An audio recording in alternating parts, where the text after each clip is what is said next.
pihvit, koska sit sä ei voi syyttää No mua. niin, että ne on ihan varma. Mutta oli meillä akku niin pihvistä.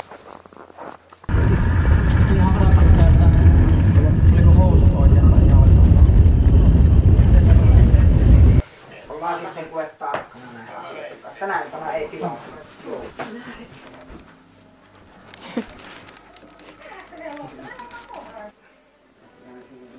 Vitsi, että tulee muutamaa ruokaa, ei siinä vielä ole.